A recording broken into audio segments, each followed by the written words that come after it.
할렐루야. 우리 한번 기도 드리실까요?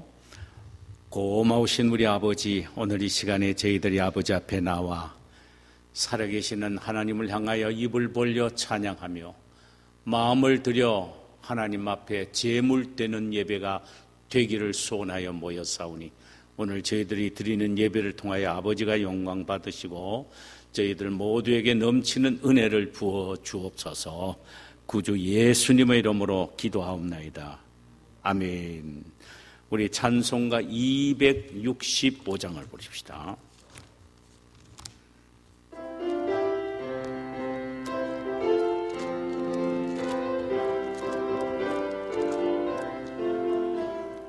주 십자가를 지심으로 죄인을 구속하셨으니 그 피를 보고 믿는 자는 주의 진노를 면하겠네.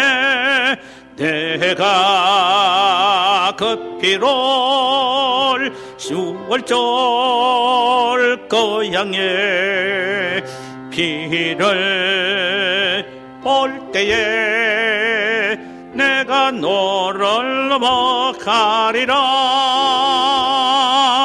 흉악한 죄인 괴수라도 예수는 능히 구원하네.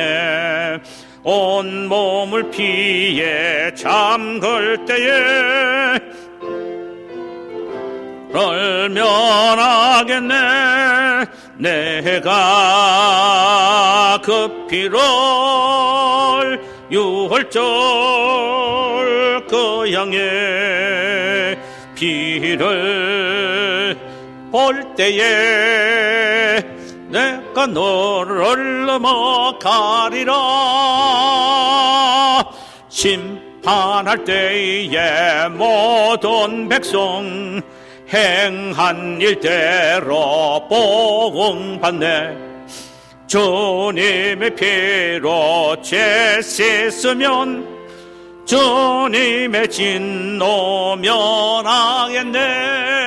내가 그 피로 6월절 그 양의 할렐루야 피를 볼 때에 내가 너를 넘어가리라. 구주의 사랑 크신 은혜 보혈의 능력 의지하세. 심판의 불이 내릴 때에 주님의 진노 면하겠네. 내가 그 피를 6월절 그 양의 피를 볼 때에 아멘. 내가 너를 넘어가리라. 후렴요. 내가 그 피를 6월절 그 양의 피를 볼 때에 내가 너를 넘어가리라. 아멘. 우리 다 함께 하나님의 말씀을 함께 보실까요?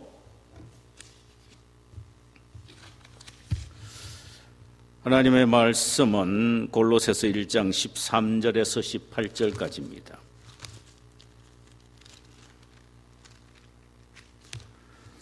빌립보서 다음에 골로새서 1장 13절에서 18절까지입니다.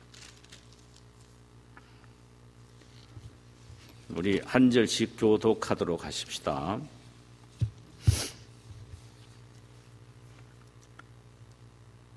그가 우리를 흑암의 권세에서 건져내사 그의 사랑의 아들의 나라로 옮기셨으니 그 아들 안에 우리가 속량 곧 죄사함을 얻었도다.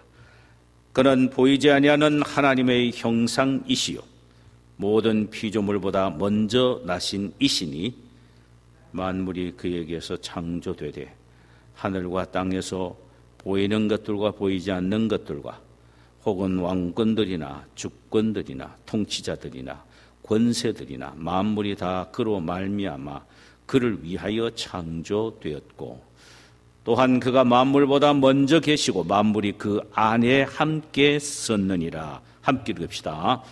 그는 몸인 교회의 머리시니라. 그가 근본이시요 죽은 자들 가운데서 먼저 나신 이시니 이는 친히 만물의 으뜸이 되려 하심이요. 아멘. 할렐루야. 오늘 이 시간 우리 주께서 이 말씀을 통하여 우리 모두에게 넘치는 은혜를 주시기를 소원합니다. 말씀의 제목은 모든 피조물보다 먼저 나신 분이라는 제목이고 본문은 골로새서 1장 13절에서 18절 사이의 내용입니다. 기독교 역사 가운데 가장 논쟁이 심한 것 가운데 하나가 교리적인 문제인데 그리스도에 관한 주장입니다. 다시 말하면 기독론에 관한 일이란 말씀이죠. 예수 그리스도가 어떤 분이신가 하는 부분에 대해서 많은 논쟁이 있어 왔습니다. 골로새 교회 역시 예외도 아니었습니다. 우선 골로새 교회 안에 들어온 이단 가운데 대표적인 그런 이단 사상은 천사 숭배 사상이었습니다. 즉 그리스도를 천사 중 하나로 여겨 믿음의 대상이 아니라 천사처럼 숭배의 대상이 된다라고 말을 했습니다. 이것은 기독교 진리를 왜곡하고 성도들의 마음을 미혹해 하는 잘못된 학설이죠. 여기에 대한 바울의 주장은 예수 그리스도는 천사와 같은 저급한 영물이 아니라 그분은 상상할 수 없는 대단한 분이심을 세 가지로 오늘 본문에서 말씀을 하고 있습니다. 첫째로 그분은 우리를 속량하신 대속자라고 말씀을 하고 있지요. 13절 보니까 그가 우리를 흑암의 권세에서 건져내사 그의 사랑의 아들의 나라로 옮기셨으니라고 했습니다. 원래 우리는 흑암의 권세인 사단에게 사로잡혀 지옥의 고통을 겪으며 이 세상에 살다가 종국적으로는 영원한 유황불에 들어가게 되는 운명적인 존재입니다. 그런데 하나님이 그 고통 속에 있는 우리를 건져내사 당신의 사랑하는 아들의 나라로 옮기셨다는 것입니다. 그런데 우리를 그리스도의 나라로 옮기신 방법이 뭐냐? 14절에서 이렇게 말씀합니다. 그 아들 안에서 우리가 곧 속량 곧 죄 사함을 얻었도다. 우리가 흑암의 권세에 사로잡혀 지옥의 고통을 당하며 살게 되는 원흉은 죄라는 것입니다. 우리는 조상 아담으로부터 물려받은 원죄뿐만 아니라 하나님을 거역하며 매일매일 살아가며 짓는 자범죄, 이 모든 죄를 짓고 살아가는 존재라는 것입니다. 그 모든 죄 때문에 사단의 종이 되어 지옥의 고통을 안고 매일매일 살아가는 불쌍한 존재라는 것이죠.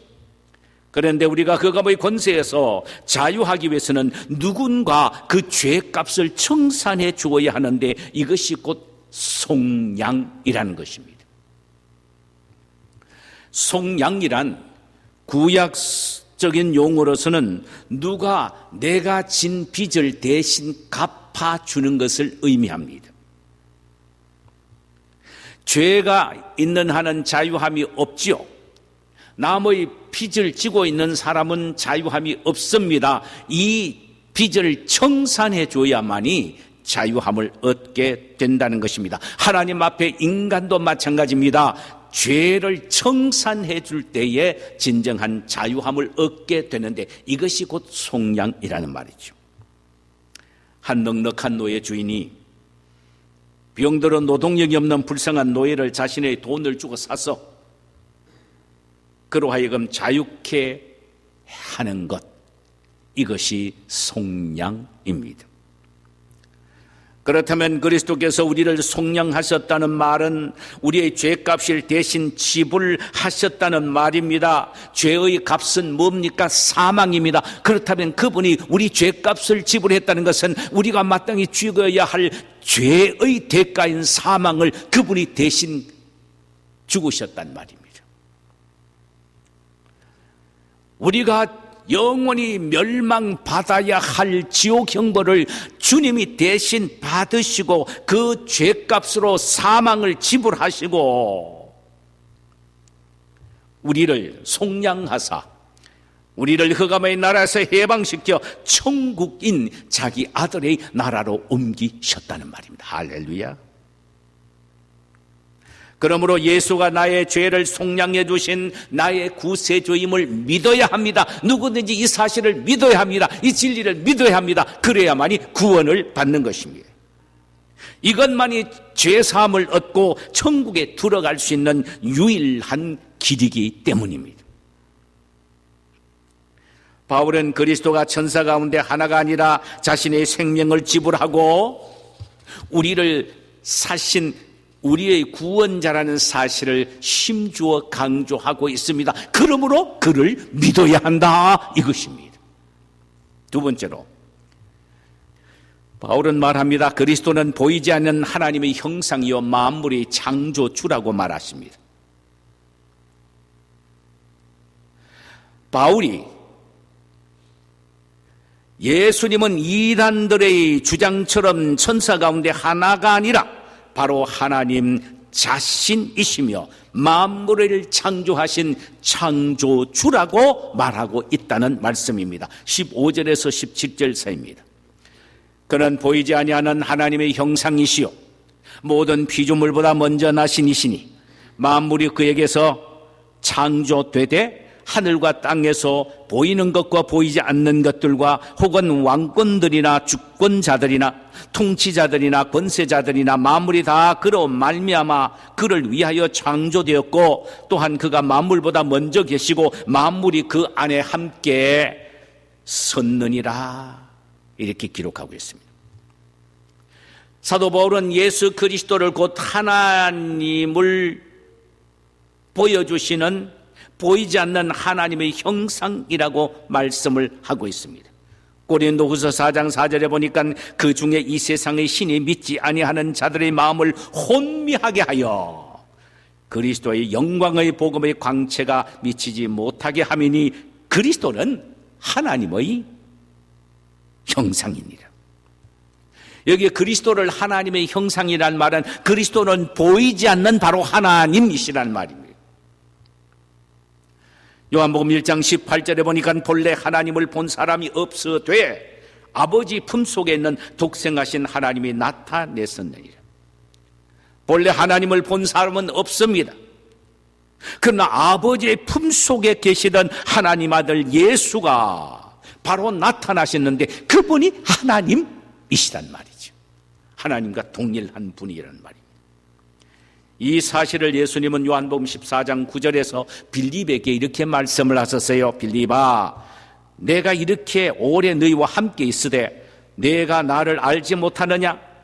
나를 본 자는 아버지를 보았거늘 어찌하여 내게 아버지를 보이라 하느냐? 나를 본 자는 아버지를 보았다. 그런데 네가 어떻게 나에게 아버지를 보여달라고 말하느냐? 라는 말씀입니다. 이것은 곧 예수님이 하나님이시기에 예수님을 본 자는 아버지 하나님을 보았다라는 말씀입니다. 이는 예수님과 하나님이 동일한 분이시란 말이죠.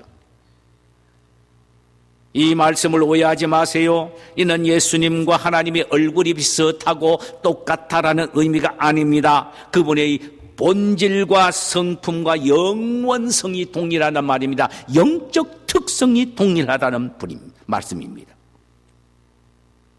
그리스도는 비록 육신을 입고 이 세상에 오셨으나 본질적으로 하나님 자신을 보여주시는 하나님이시라는 말씀입니다. 할렐루야, 할렐루야. 또 예수님은 모든 피조물보다 먼저 나셨다라고 했습니다. 이 말은 그분은 하나님이 만드신 모든 피조물 가운데 한 분이되 먼저 피조된 분이란 의미가 아닙니다. 예수님은 하나님과 동일한 분으로 모든 피조물의 초연에서 하나님과 함께 계셨다는 의미입니다. 그뿐만 아니라 예수님은 하나님과 동일한 분으로 하나님과 함께 모든 만물을 창조하신 분이란 말씀입니다. 그 말이 바로 모든 피조물보다 먼저 나셨다라는 의미입니다. 그분은 보이는 물질 세계뿐만 아니라 보이지 않는 영적 세계의 모든 영물까지도 다 만드셨다라는 말씀입니다. 이는 그리스도를 천사 중 하나로 생각하여 천사처럼 숭배하고 있는 이단 사상을 대항해서 예수님이 천사까지도 창조하신 창조자라는 말씀을 강조하고 계신단 말이죠. 여기에 세상의 모든 권세자들이나 통치자까지도 하나님은 예수님은 친히 만드셨으며 오직 그리스도를 위하여 창조되었다라고 말합니다. 그분은 당신이 만드신 만물을 통치하시고 계심을 오늘 본문 1장 17절에서 만물이 그 안에 섰다라고 말씀을 하셨습니다.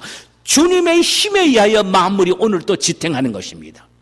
하늘의 별도 하나님의 주님의 주권하에, 하늘의 달도 하늘의 주권하에, 태양도 주님의 주권하에 있다는 것입니다. 하나님의 능력의 손에 붙잡힌 바 되었기에 오늘 또 존재한다는 것입니다. 뿐만 아니라 이 세상의 눈에 보이는 모든 인간과 권세와 권력도 다 하나님의 주님의 주권의 손 아래 붙잡혀 있다는 말입니다. 주님께서 존재하도록 허락하지 않으시고 주님께서 붙잡지 않으시면은 아무것도 아니라는 의미입니다.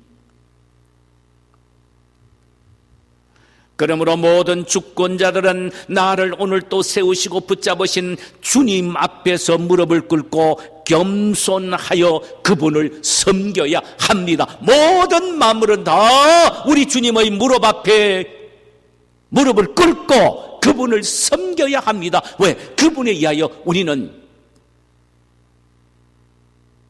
창조되었고 세워졌고 지금도 존재해 나가고 있기 때문입니다. 할렐루야.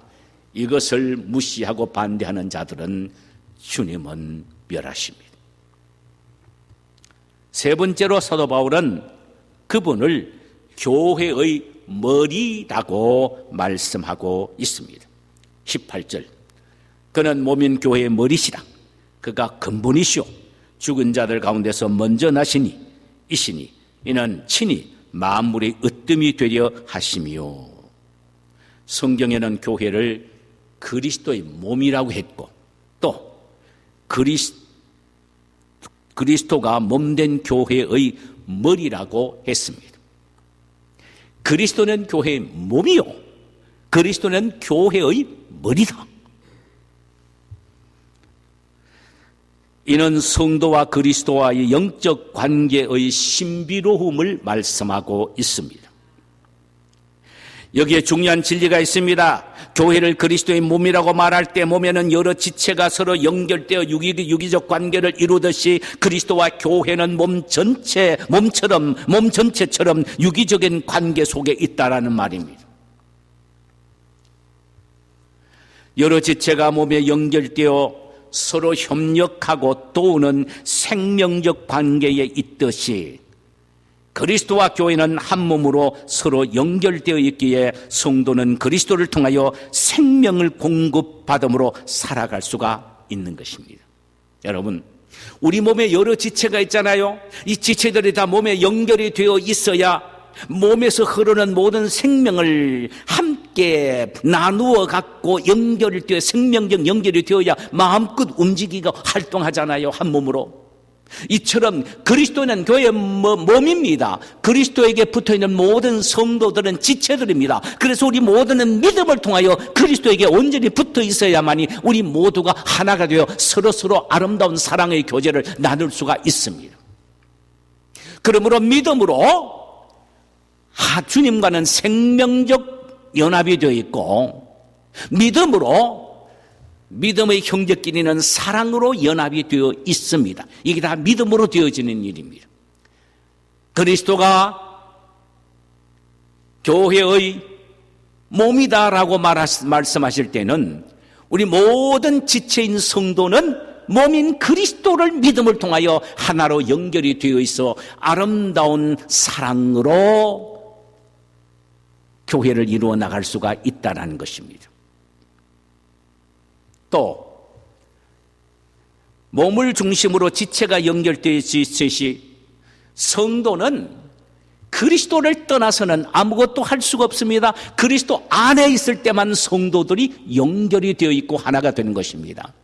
그 안에 있다는 말은 한 믿음을 가져야 된, 온전한 한 믿음을 가져야 합니다. 온전한 한 신앙을 가져야 합니다. 불순된 믿음과 신앙을 갖고 있으면 서로 믿음의 형제가 하나가 될 수가 없습니다. 연결이 될 수가 없는 거예요. 그래서 모두 다 예수 그리스도 이야기만 나오면 서로 감격합니다. 그래 말이에요. 그리스도가 그런 분이죠. 나는 그 예수를 만났어요 하고 서로 사랑의 교제를 나누는 겁니다. 그리스도를 한 분으로 온전한 믿음을 가질 때 비로소 믿음의 형제가 하나됨을 쉐어할 수 있고 경험할 수 있고 나눌 수가 있고 체험할 수가 있고 이야기할 수가 있는 것입니다. 그러므로 한 믿음이 중요합니다.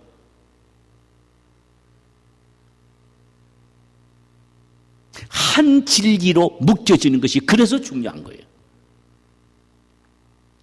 그럴 때 예수에 대한 이야기만 나오면은 눈알이 달라집니다. 초롱초롱해집니다. 주님의 말씀에 대한 이야기만 하면은 아멘, 아멘 하면서 꿀송이처럼 단 그런 영적인 기쁨과 감격을 느끼게 되는 것입니다. 이게 교회예요. 이것이 그리스도를 중심으로 해서 믿음의 형제가 하나가 될 때 나타나는 영적인 포만감입니다. 또 그리스도를 몸인 교회의 머리라는 의미는, 자, 우리가 잘 알잖아요. 머리는 우리 몸 전체의 커맨더입니다. 사령관입니다.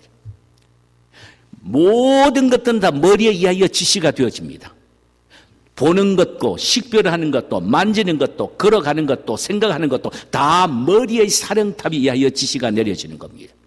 그렇다면 그리스도는 교회의 머리라고 말할 때는 온 교회는 그리스도의 말씀에 절대적 순종만 있을 뿐입니다.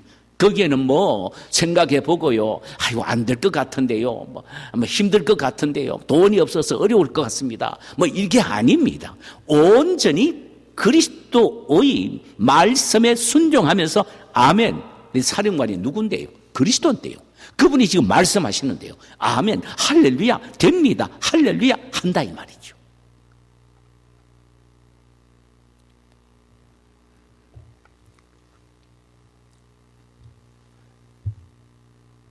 몸이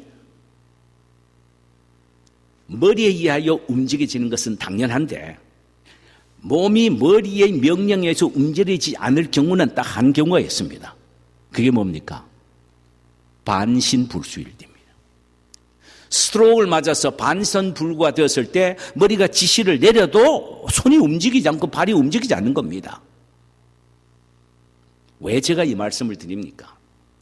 반드시 머리의 지시에 의해 몸이 움직여야 되는데 그리스도의 명령에 의하여 온 성도는 하나로 순종하며 살아야 되는데 그러지 않을 때는 어떤 경우입니까? 영적으로 반신불수입니다.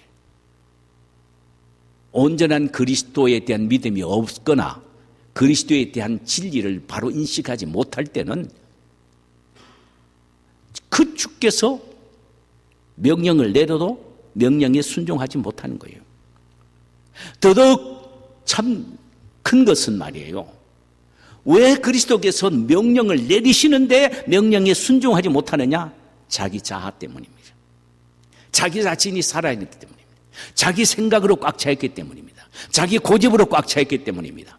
자기의 인생 살아온 인생관과 경험과 철학으로 꽉 차있기 때문입니다. 그러니까 주님이 말씀으로 명령해도 자기의 경험, 철학, 지식, 자아 이것이 주님의 명령의 말씀을 순종함에 따르지 못하도록 우리 자신들을 어떻게 만들어 버립니까? 반신불수로 만들어 버리는 겁니다. 그러므로 온전한 그리스도의 자녀라면은, 종이라면은, 제자라면은 머리 대신 주님의 명령이 내릴 때 아멘. 더 이상 뭐 물어볼 필요 없습니다. 예수님 하루만 내 좀 생각해 보고요. 할 것 없습니다. 좀 기도해 보고요. 주님이 명령하시면, 그럼 주님의 명령은 기도보다 더 강합니다. 명령하시면 아멘, 할렐루야 하면서 따라야 된다는 말이죠.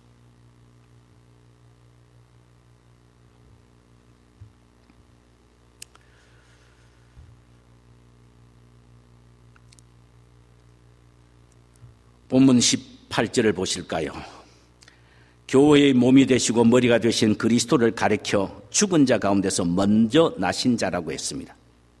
이는 부활의 주님이 생명의 주님이시기에 그분에게 붙어만 있으면 생명을 얻고, 중요합니다. 그 다음에 그 말씀에 순종하고 따라가기만 하면은 생명의 길로 인도함을 받을 수가 있다는 것입니다. 부활의 주님의 말씀만 순종하면은 삶 속에 부활의 능력과 권능을 경험하며 살아갈 수 있는 축복되고 성공적인 인생의 발걸음이 된다는 것입니다. 머리 대신 예수님의 말씀에 순종이 전부인 것입니다.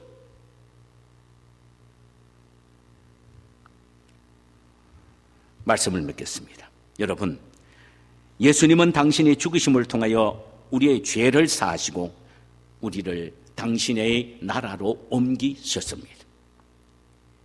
그리스도는 보이지 않는 하나님의 형상으로 만물을 자신을 위하여 창조하셨으며 다스리고 계시는 분이십니다. 그러므로 우리 모두는 항상 그분 안에서 믿음으로 연합하여 한 몸 되고 지체되는 우리가 그리스도 안에서 서로 사랑으로 하나가 될 뿐만 아니라 머리가 되신 그리스도의 말씀에 적극적으로 순종하며 살아가므로 부활의 주님의 능력을 우리 삶 속에 체험하며 경험하며 살아가게 되시기를 주님의 이름으로 축원합니다.